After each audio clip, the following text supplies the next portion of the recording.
اللهم صل على سيدنا ونبينا ومولانا محمد وعلى آله وأصحابه وبارك وسلم।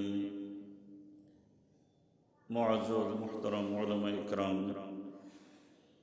শ্রদ্ধেয় মুরব্বিয়ান ইজম ও বেরাদারান ইসলাম, সর্বাগ্রে মহান রব্বুল আলামিনের দরবারে আমরা শুকরিয়া জ্ঞাপন করি, যিনি অন্যান্য শুক্রবারের মতো আজকেও যথাসময়ে আল্লাহর ঘরে হাজির হওয়ার তৌফিক দিয়েছেন, তাই বলে আলহামদুলিল্লাহ। আমরা গত সপ্তাহে আলোচনা করতেছিলাম কোরআনের তিলাওয়াতে কোরআন তিলাওয়াত করা, সহি শুদ্ধ করে কোরআন তিলাওয়াত করা, পাশাপাশি কোরআনের কয়টা হক আমাদের উপরে, এইগুলি গত সপ্তাহে আলোচনা হয়েছে। তার আগে 2 সপ্তাহ আলোচনা হয়েছে নামাজের অত্যন্ত প্রয়োজনীয় জিনিস যেগুলি না হইলেই নামাজ হয় না, এগুলি সংক্ষিপ্ত করে আলোচনা হয়েছে। তার আগে তহারাতের আলোচনা হয়েছে, পবিত্রতা। তো আজকে আমরা যে খুতবার আলোচনা করব, এটা হলো আমাদের সামাজিক জীবনে, পারিবারিক জীবনের অত্যন্ত জরুরি একটা জিনিস, ফি হুকুকিন নিকাহ, বিয়ের হক। তো বিয়ে শাদী এটা ইসলামের দৃষ্টিতে এটা রাসূলের সুন্নত, বিয়ে করাটা রাসূলের সুন্নত। তো কোনো ব্যক্তি যদি এরকম হয়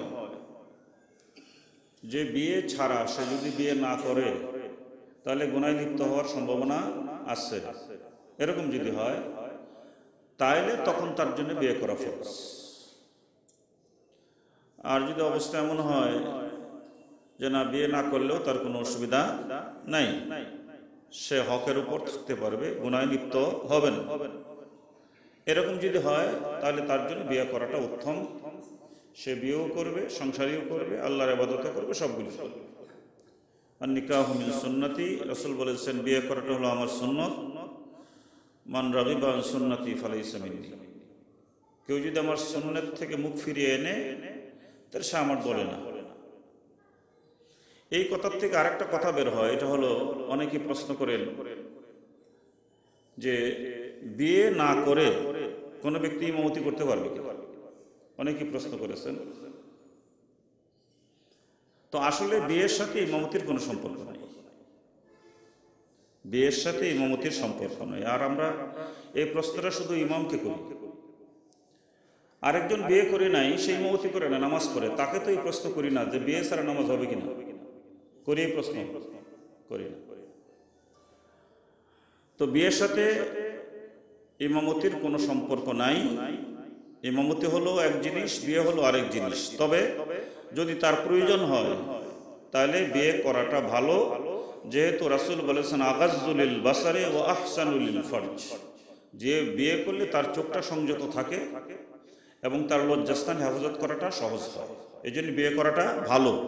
তবে বিয়ে না করলে নামাজ হবে না, ইমামতি করতে পারবে না, এরকম কোনো কথা কোরআন হাদিসে নাই। তো আজকের এই খুতবার মধ্যে কোরআনের যে আয়াত টানা হয়েছে, আল্লাহ পাক বলেন ওয়া আনকিহুল আয়ামা মিনকুম ওয়াস-সালিহিন মিন ইবাদিকুম ওয়া ইমাইকুম। সমস্ত অভিভাবকদেরকে বলতেছেন আল্লাহ পাক যে যারা তোমরা অভিভাবক, তোমার ছেলে আছে, মেয়ে আছে, বিয়ে দেওয়ার মতো, বিয়ে করানোর মতো এরকম লোক আছে। তো আল্লাহ বলতেছেন, এটা রাসূলের কথা না, আল্লাহ স্বয়ং বলেছেন ওয়া আনকিহু, তোমরা বিয়ে করে দাও যারা নাকি বিয়ের প্রয়োজন। ওয়া আনকিহুল আয়ামা, আয়ামা বলা হয় এমন ব্যক্তি, ছেলে যে যার স্ত্রী নাই, আর এমন মহিলা যার স্বামী নাই, বিয়ের সময় হয়েছে, তাকে তোমরা বিয়ের ব্যবস্থা করে দাও। এবং এটা অভিভাবকের উপর দায়িত্ব, বিয়ের ব্যবস্থা করে দাও। আর কি করো, ওয়াস-সালিহিন মিন ইবাদিকুম ওয়া ইমাইকুম, আর তোমাদের অধীনস্থ যদি কোনো গোলাম কোনো দাসী থাকে বিয়ে ছাড়া, তাহলে এই গোলামকেও বিয়ের ব্যবস্থা করে দাও, দাসীকেও বিয়ের ব্যবস্থা করে দাও। এটা আল্লাহ রাব্বুল আলামিন আদেশ করেছে। এরপরে আল্লাহ বলতেছেন ইয়াকুনু ফুকারা ইউগনিহুমুল্লাহ। অনেক সময় দেখা যায় যে বিয়ে করতে গিয়ে একজনে বিয়ে করে না, নিজের দিনই চলে না, তো বিয়ে করলে আবার বিবির খরচ করতে গিয়ে সে চালাবে, এই ভয়ে অনেকেই বিয়ে করে না, এরকম আছে। এই ব্যাপারে আল্লাহ বলেছেন ইয়াকুনু ফুকারা, যাদের বিয়ের ব্যবস্থা তুমি করে দিবে তারা যদি দরিদ্র হয়, ইউগনিহিমুল্লাহু মিন ফাদলি, তো আল্লাহ রাব্বুল আলামিন আল্লাহর অনুগ্রহে তাকে তখন ধনী বানিয়ে দিবেন। সুবহানাল্লাহ বলেন। আসলেও দেখা গেছে যে একটা লোক নিজেই চলতে পারে না, কিন্তু বিয়ে শাদী করেছে, বাচ্চা কাচ্চা হয়েছে, এখন সে আগের থেকে ভালো চলে, তার কোনো অসুবিধা নাই। তো এই জন্য অভিভাবকের উপর দায়িত্ব হলো ছেলে অথবা মেয়ে যখন বিয়ের বয়স হবে তখন তাকে বিয়ের ব্যবস্থা করে দেওয়া, এটা হলো অভিভাবকের দায়িত্ব।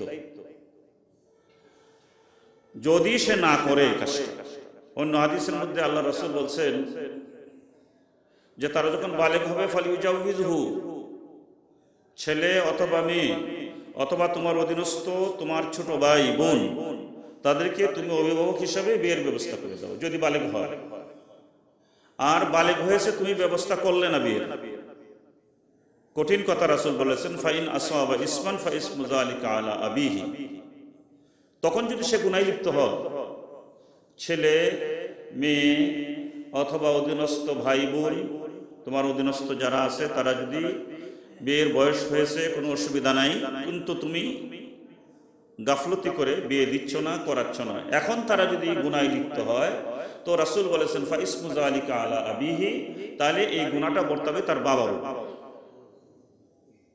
গুনাহটা বর্তাবে কার উপরে? বাবার উপর। তুমি কেন বিয়ের ব্যবস্থা করে দাও না?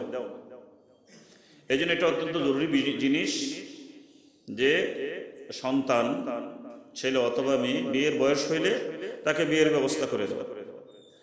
এখন বিয়েটা মানুষ কেন করে, এই ব্যাপারে রাসূলুল্লাহ সাল্লাল্লাহু আলাইহি ওয়াসাল্লাম হাদিসের মধ্যে ইরশাদ করেছেন তুনকাহুল মারআতু লিআরবাঈন, যে সাধারণত বিয়েটা চার কারণে হয়, চারটা জিনিস দেখে বিয়ে করে এবং বিয়ে দেয়। রাসূল বলেছেন চারটা কারণ। কয়টা কারণ? চারটা কারণ। লি মালিহি ওয়ালি জামালিহি ওয়ালি হাসাবিহি ওয়ালি দীনিহি ফাসবির বিজাতিদ দীন। চারটা কারণ হাদিসের মধ্যে রাসূল বলেছেন যে তোমার যদি ছেলে বিয়ের উপযুক্ত হয়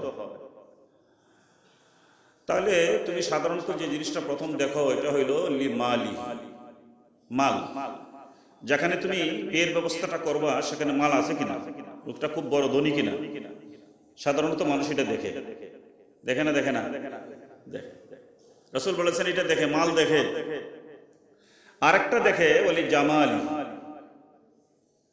যে যাকে বিয়ে করে আনবো সে সুন্দর কিনা, সুন্দরী কিনা, অথবা মেয়েকে বিয়ে দিতেছে যে ছেলের কাছে সেই ছেলেটা দেখতে ভালো কিনা, সুন্দর কিনা।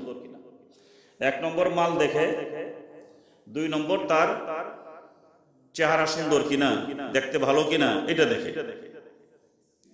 আরেকটা জিনিস যেটা দেখে রাসূল বলেছেন ওয়ালি হাসাবিহি, তার বংশটা কেমন, বংশটা কি ভালো না বংশটা খারাপ, এগুলি মানুষের দেখে। আমাদের দেশেও তো এটাই হয়। আর রাসূল তো এই কথাটা বলে গিয়েছেন এখন থেকে ১৫০০ বছর আগে, কিন্তু যদিও ১৫০০ বছর আগে বলছেন, এখনের সমাজের সাথে মিল আছে, এইগুলি দেখে মানুষ। ৪ নম্বর যে কথাটা রাসূল বলেছেন, আরেকটা জিনিস যেটা দেখা দরকার মুসলমানের, সেটা হলো ওয়ালি দীনিহি, যে আমি যেখানে বিয়ে দিতেছি তাদের মধ্যে দিন আছে কিনা, দিনদার কিনা, অথবা আমি বিয়ে করাইতেছি যেখানে সেখানে দিন আছে কিনা, দিনদারি আছে কিনা, লোকগুলি কি দিনদার কিনা, আল্লাহওয়ালা কিনা, আল্লাহর কাজ রাসূলের কাজ কোরআন হাদিস মতো তারা চলে কিনা, এইটা দেখা। এই চারটা কাজ দেখে মানুষ বিয়ের কাজটা করে, এটা রাসূল বলে দিয়েছে। এরপর রাসূল বলতেছেন ফাসবির বিজাতিদ দ্বীন, চারটাই দেখো কিন্তু অগ্রাধিকার দাও দিনকে। অগ্রাধিকার দাও কোনটাকে? দিনটাকে অগ্রাধিকার দাও। আর বাকিগুলি যদি হয় ভালো, মাল আছে ভালো, দেখতে সুন্দর বা সুন্দরী, এটা ভালো, দেখো অসুবিধা নাই, ভালো বংশ, এটাও দেখো অসুবিধা নাই, কিন্তু অগ্রাধিকার দিবে যে দিনটাকে, যে দিকটাকে, এটা হলো কি দিন।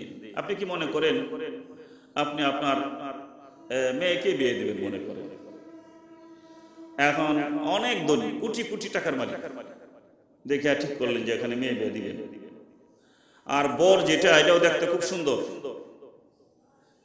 100 মানুষের মধ্যে একজন খুব সুন্দর দেখতে, একবারে সুপুরুষ, ঠিক আছে, বংশটা একবারে উচ্চ বংশের, চৌধুরী বংশের, না হলে এরকম বড় বংশের একজন ছেলে, তাহলে তিনটাই পাওয়া গেল, মালও পাওয়া গেল, দেখতে সুন্দর এটাও পাওয়া গেল, আর বংশটা খুব ভালো এটাও পাওয়া গেল, বিয়ে দিবেন। কিন্তু ছেলেটার অন্য কোনো দোষ নাই, দোষ শুধু খালি একটাই, যে রাত্রে সারা রাত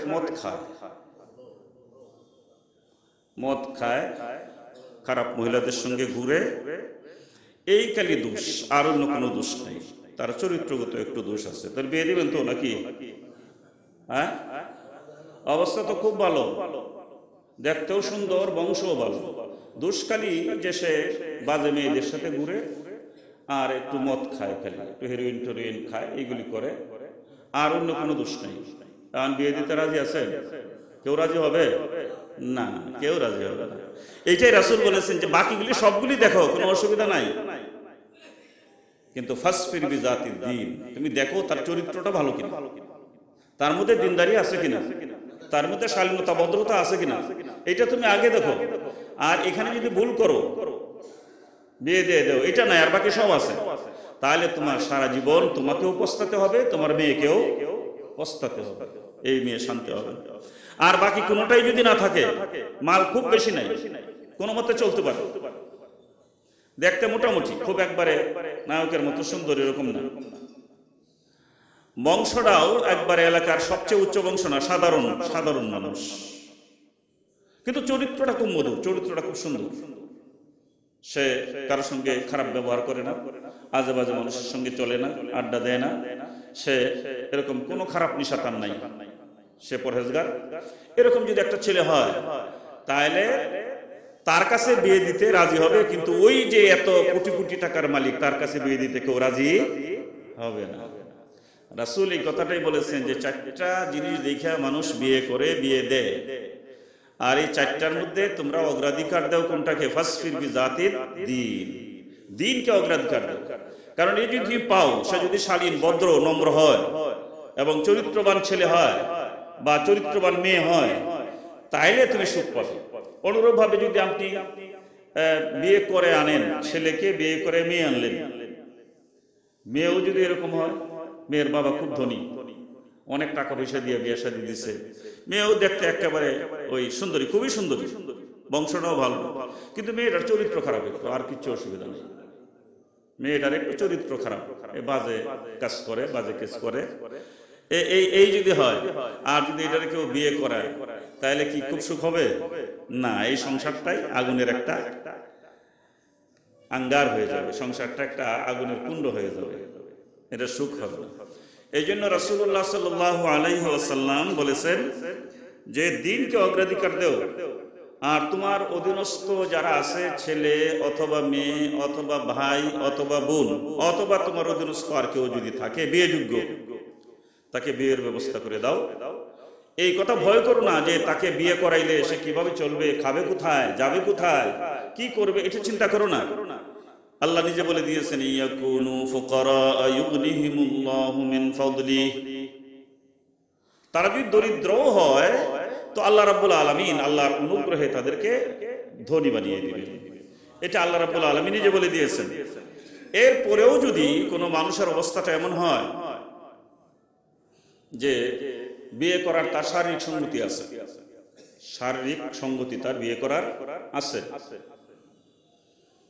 মাল নাই, এখন সে ভয় পাইতেছে যে আমি যদি এখন বিয়ে করি শারীরিক প্রয়োজন মেটানোর জন্য, আমি বউকে খাওয়াবো কি, তার খরচ টরচ থেকে দিব, এরকম তার যদি একান্তভাবেই এরকম আশঙ্কা হয়, ভয় হয়, তাইলে রাসূলুল্লাহ সাল্লাল্লাহু আলাইহি ওয়াসাল্লাম হাদিসেও বলেছেন, হাদিসে রাসূল বলতেছেন, ইয়া মা'শারাশ শাবাব মান ইসতাতা মিনকুমুল বাআতা ফালইয়াতাজাওয়াজ ফাইন লাম ইসতাতি ফাআলাইকুম বিস-সাওম ফাইন্নাহু লাহু বিজা।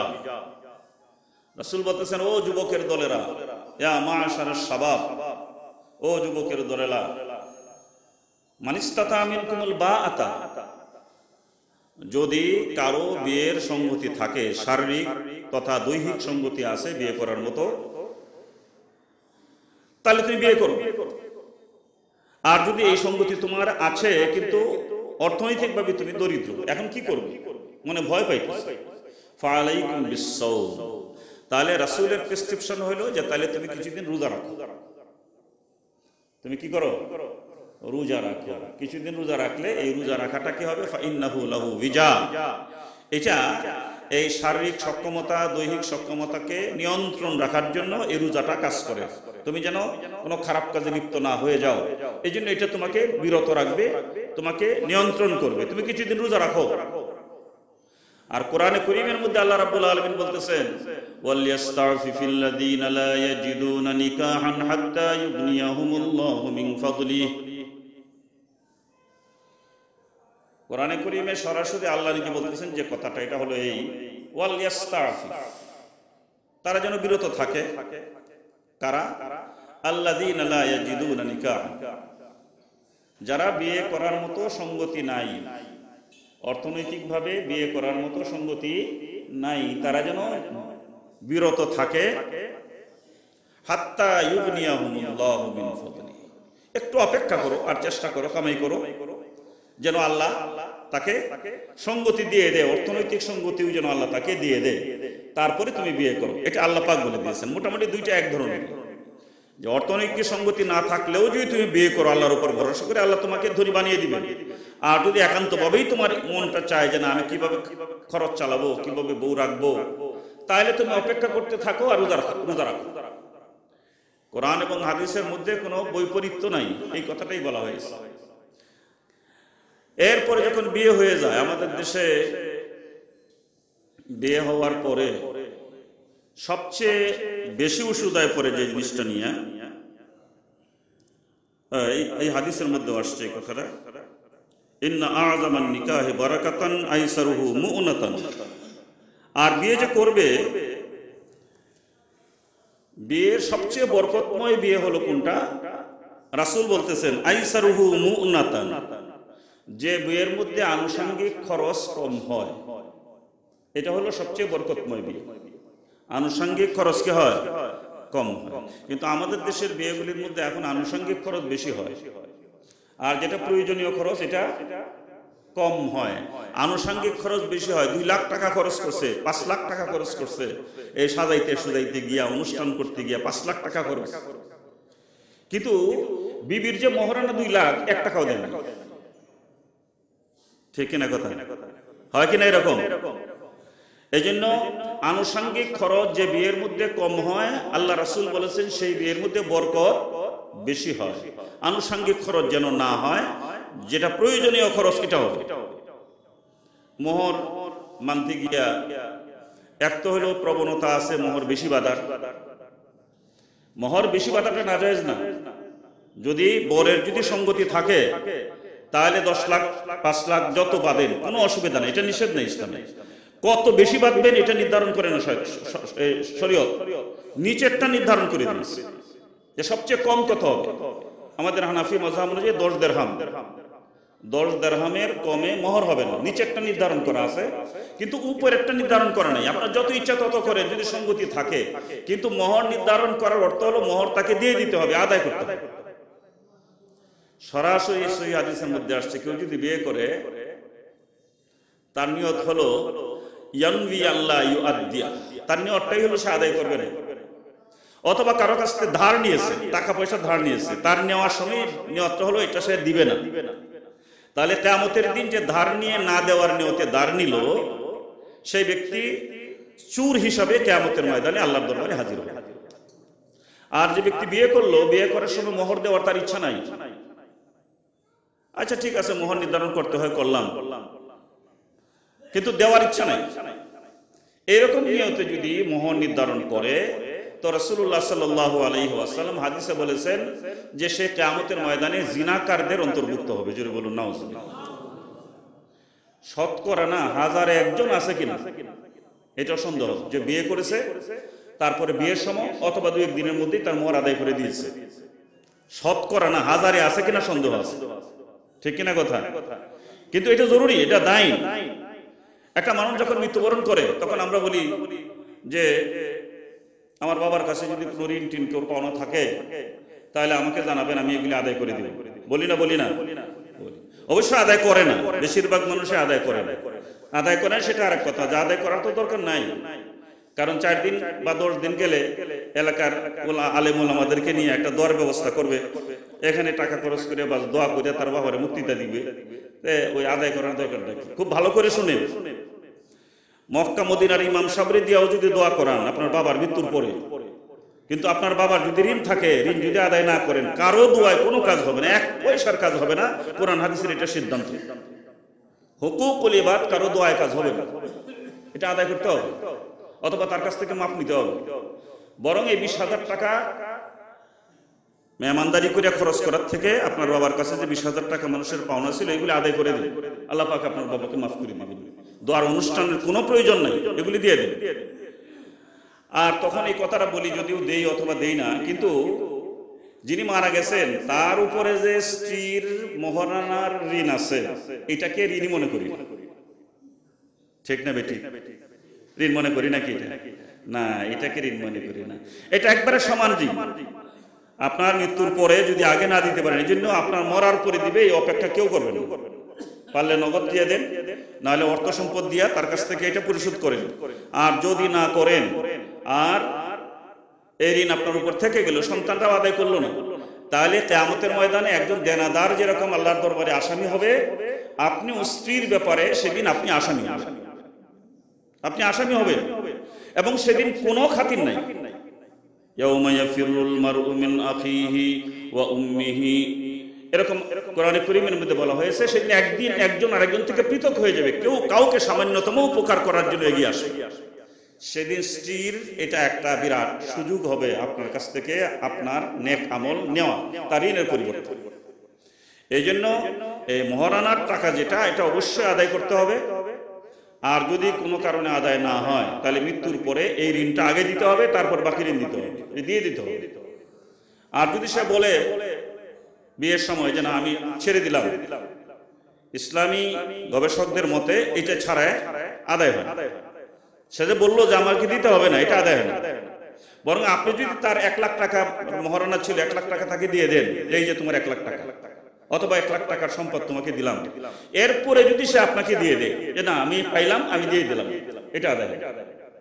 আর এটার চাপে সে বলে যে আমার দিতে হবে না, যে নিজের মানসিক অশান্তি হবে, সে আমার প্রতি বিরক্ত হবে যে টাকার জন্য আমার কাছে টাকা চাইতেছে ইত্যাদি ইত্যাদি, এরকম অবস্থাটাই স্বাভাবিক হয়, ঠিক কিনা কথা? এই জন্য আল্লাহ রাব্বুল আলামিন বিয়ের ব্যাপারে কোরআনে কারীমের মধ্যে যে কথাটা বলেছেন যে ওয়াতুন নিসা সাদুকাতিহিন্না নিহলা, যে তোমরা বিবিদের মোহরকে দিয়ে দাও নিহলা, খুশির সাথে দিয়ে দাও, বিরক্ত হয়ে না যে না দিলে সে অসন্তুষ্ট হবে, এরকম না। তোমার কাছে পাও না, নিহলা খুশির সাথে দিয়ে দাও। ফাইন তিবনা লাকুম আন শাইইম মিনহু নাফসা, যদি সে খুশি হয়ে তোমাকে কিছু দেয়, দিয়ে দেওয়ার পরে যদি খুশি হয়ে তোমাকে কিছু দেয়, ফাকুলুহু হানিআম মারিয়া, তাহলে তুমি এটা খাইতে পারো, এটা তোমার জন্য বৈধ আছে। আর সে বলল যে না তোমার সাথে আমার এত সম্পর্ক, গভীর সম্পর্ক, আমার টাকা না দিলেই কি, তুমি তো আমার আছো, কেন এরকম, এগুলো আদায় হবে, দিতে হবে। তারপরে সে যদি পাওয়ার পরে আপনাকে দিয়ে দেয়, সবটা দিয়ে দেয় অথবা আংশিক দিয়ে দেয়, তাহলে এটা আদায় হবে, তাহলে আপনি বেঁচে গেলেন। আর না হলে বাঁচার কোনো পথ নাই। এই জন্য একটা বড় ঋণ এটা।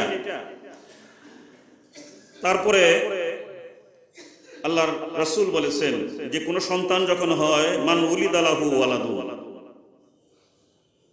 কারো যখন কোনো সন্তান জন্ম নেয়, সন্তান জন্ম নেওয়ার পরে বাবার উপরে সন্তানের প্রথম হক হইল ফালিহসিন ইসমাহু, 7 দিনের দিনে তার একটা ভালো নাম রাখা, একটা ভালো নাম, এটা বাবার উপরে হক। 7 দিনের দিনে যদি রাখতে না পারো পরে হলেও রাখো, একটা ভালো নাম রাখো। ওয়া আদাবাহু, এবং সন্তানকে ছোট্ট থেকে তুমি আদব শিখাও, কাকে কি কথা বলা যাবে, কাকে কি কথা বলা যাবে না, এগুলি শেখাও সন্তানকে। এটা তোমার উপর, সন্তানের দায়িত্ব তাকে আদব শিক্ষা দেয়, তাকে ছোট্ট থেকে গড়ে তোলা, এটা তোমার উপর দায়িত্ব। আমরা এখন দেখি যে বেশিরভাগ মানুষই নিজের সন্তানকে সময় দিতে প্রস্তুত না, সময় নাই।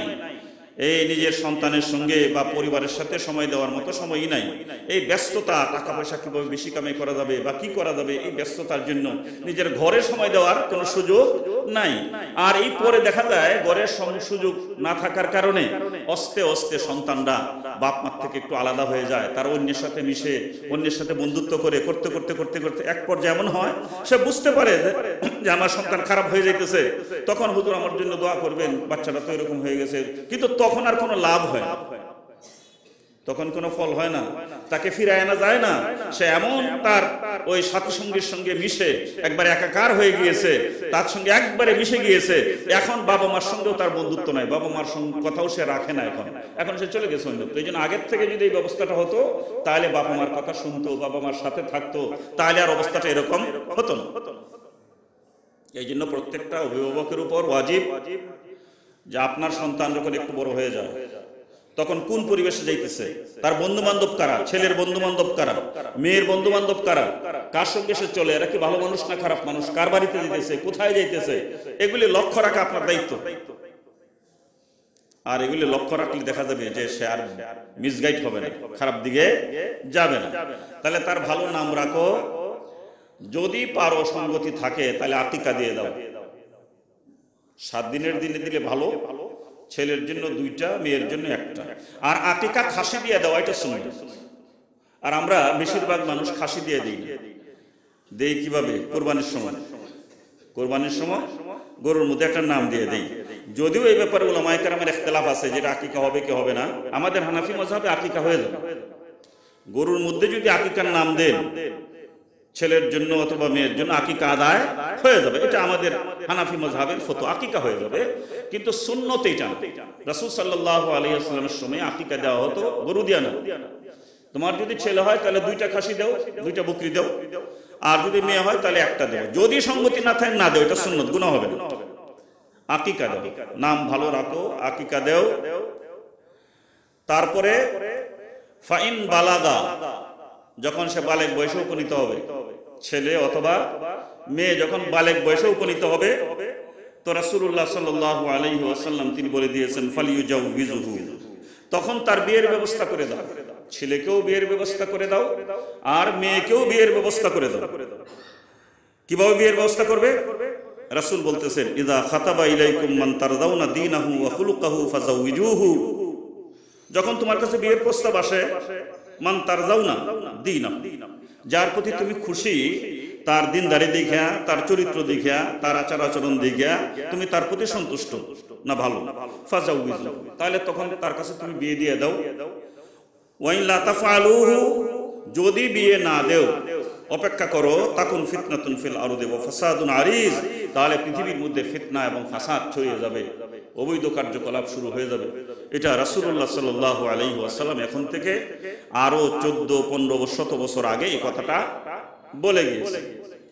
আর যদি বালেগ হয়ে যায়, বিয়ের ব্যবস্থা না করো, ফাইন আসাবা ইসমান, সে যদি কোনো গুনার কাজে লিপ্ত হয়, তোমার অবহেলার কারণে যদি কোনো গুনার কাজে ছেলে অথবা মেয়ে লিপ্ত হয়, ফা ইসমু যালিকা আলা আবিহি, তো রাসূল বলেছেন এই গুনাহটা তার বাপের উপর করতে হবে। তার বাপের দায়িত্ব ছিল যে বালেগ হলে বিয়ের ব্যবস্থা করে দেওয়া। এখন মেয়ে খারাপ হয়ে গেছে, এখন এই গুনার কিছু অংশ তার বাপের উপরেও বর্তাবে। তো এই কথাগুলি বিয়ের ব্যাপারে আজকের খুতবার মধ্যে আলোচনা করা হয়েছে। আরো অনেক কথা আজকের খুতবায় আসছে বিয়ের ব্যাপারে। তো বিয়ে শাদীটা আমি আগে প্রথমেই বলেছি, এটা হলো কারোর জন্য ফরজ। যদি অবস্থাটা এরকম হয় যে বিয়ে না করলে সে গুনার মধ্যে লিপ্ত হওয়ার সম্ভাবনা আছে, তাহলে তার জন্য বিয়ে করাটা কি ফরজ। আর যদি অবস্থা এরকম হয় যে না, বিয়ে করার সঙ্গতি তার আছে, কিন্তু বিয়ে না করলেও সে অবৈধ সম্পর্ক করবে না, অবৈধভাবে কারো সঙ্গে তার দৈহিক সম্পর্ক স্থাপন করবে না, এরকম আত্মবিশ্বাস তার উপরে আছে। কিভাবে বসবে, কিভাবে বিয়ে পড়াবে, একটা অসুবিধায় পড়ে যায়। এই জন্য প্রথম শুরুটাই হয় আমাদের নাজায়েজ তরিকা। বিয়ের শুরুটাই হয় কিভাবে? নাজায়েজ তরিকায় বিয়ের শুরুটা হয়। এই জন্য রাসূল সাল্লাল্লাহু আলাইহি ওয়াসাল্লাম তিনি বলেছেন যে সবচেয়ে বরকতময় বিয়ে হলো যেটা সুন্নতি তরিকায় হয় এবং প্রাসঙ্গিক খরচ কম হয়। প্রাসঙ্গিক খরচ কম হয়। মোহরের টাকা মোটেও দেয় না, কিন্তু বিয়ের মধ্যে 5 লাখ টাকা খরচ করেছে। মোহরার টাকা 1 টাকাও দেয় নাই, কিন্তু 5 লাখ টাকা। কেন? যে তার ধারণা হলো যে মোহরার টাকা তো দিতে হয় না, এটা শুধু মহারানা নির্ধারণ করতে হয়, মহারানা দিতে হয় না। আর এটা তো নিজের আভিজাত্যতা ঠিক রাখার জন্য এরকম টাকা পয়সা খরচ না করলে তো নিজের মান সম্মান যাবে, এই ভেবে এখন বর্তমানে বিয়ে শাদীগুলি চলতেছে। আর বিয়ের অনুষ্ঠানের মধ্যে ছেলের বাড়িতে যে অনুষ্ঠান হয় এটা সুন্নাত, অলিমা যেটাকে বলে অলিমা, এটা দাওয়াত দেওয়া সুন্নত, দাওয়াত খাওয়াও সুন্নত যদি কোনো অসুবিধা না থাকে। কিন্তু ইসলামের দৃষ্টিতে মেয়ের বাড়িতে যে অনুষ্ঠান এটা ইসলামে এটা সমর্থন করে না। মেয়ের বাড়িতে রাসূল সাল্লাল্লাহু আলাইহি ওয়াসাল্লামের সময়ে তৎকালীন সময়ে এরকম কোনো অনুষ্ঠান নেই, যাবে বাস বিয়ে পরে দিবে আসো তোমার বাড়িতে অনুষ্ঠান হবে। আর এই অনুষ্ঠানটাও এখন অনুষ্ঠানটা এটা সবের কাজ, এটা অনেকটা অনুষ্ঠানে পরিণত হয়ে গেছে। সব না, কিছু মানুষ এরকম আছে যে বিয়ের অনুষ্ঠানটা যদি করি 5 লাখ টাকা খরচ হয়, তাহলে 10 লাখ টাকা তো এমনি আসবেই। কথা ঠিক না বেটি? হ্যাঁ, যদি 1 লাখ খরচ করি তাহলে 2 লাখ আসবে। এই নিয়তে কাউকে দাওয়াত দেওয়া, কাউকে খাওয়ানো এটা জায়েজ। তাহলে এটা অলিমা হইল। অলিমা হইল যে আপনি বিয়ে করাইছেন, বিয়ের পরে রাসূল অলিমা করেছেন, বকরি জবাই করে রাসূলের নিজের বিয়ের অলিমা করেছেন।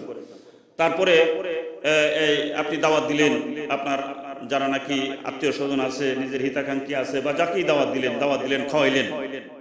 ইজা দুঈতুম ফাদখুলু ফাইদা তুঈমতুম ফান্তাশিরু, এটা ওলিমার ব্যাপারে কোরআনের আয়াত নাযিল হয়েছে যে ওলিমা যখন তোমাকে ডাকা হয় ফাদখুলু তুমি যাও, ওলিমায় যাও। ফাইদা তুঈমতুম, যখন খাওয়া দাওয়া শেষ হয় ফান্তাশিরু। দেখা গেল যে ওলিমা শেষ হয়েছে, রাসূল সাল্লাল্লাহু আলাইহি ওয়াসাল্লাম খাওয়া দাওয়া শেষ করছেন, কিছু সাহাবা কেন তারা বৈশা বাজে গল্প গুজব করিয়া এরকম সময় নষ্ট করতেছে। তো কোরআনের আয়াত নাযিল হয়েছে এখন খাওয়া দাওয়া হয়ে গেছে, ওয়াইদা তুঈমতুম ফান্তাশিরু, এখন তোমরা চলে যাও, এখন আর এখানে বৈশা তাদেরকে বিরক্ত করার কোনো প্রয়োজন নাই। তো ওই যে বিয়ের মধ্যে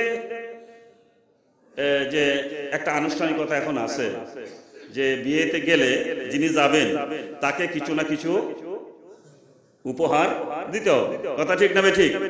আগে ছিল উপহার, এটা তবে একটা পর্যায়ে ছিল, যিনি যে আপনজন যান তার একটা কিছু দিল, মন থেকেই দিল, এরকম ছিল। কিন্তু এখন আর এটা এই পর্যায়ে নাই, এখন উপহার না, এটা মোটামুটি একটা হালকাতার মতোই হয়ে গেছে। ঠিক কিনা কথা? যে কে কত দিল, 500 দিল না 1000 দিল, এটা লেখা হয়, মোটামুটি একটা হালকাতাই বলা চলে। হালকাতাটা কিসে? হালকাতাটা হলো সে যে আগে দিছে মানুষে, পাওনা আছে না তার, সে যে আগে আরো অনেক মানুষের দিছে তার তো পাওনা আছে, এই পাওনাটা এখন পরিশোধ হবে, এটা হালকাতা এরকম হয়ে গেছে। এর দ্বারা কোনো সওয়াব হবে না, ওলিমার সওয়াব হবে না। তো আল্লাহ পাক এই বিয়ে সম্পর্কে আজকের খুতবার মধ্যে যে কথাগুলি বলা হলো এইগুলি যেন আমরা মোটামুটি ভাবে, সব কথা তো আর বলা হয় নাই, অল্প কিছু বলা হয়েছে, এইগুলি যেন আমরা অনুসরণ করতে পারি। আল্লাহ আমাদেরকে সহি তরিকায় বিয়ে শাদীর অনুষ্ঠান অনুষ্ঠিত করার তৌফিক দান করুন, সকলে বলুন আমিন। ও আরেকটা প্রশ্ন ছিল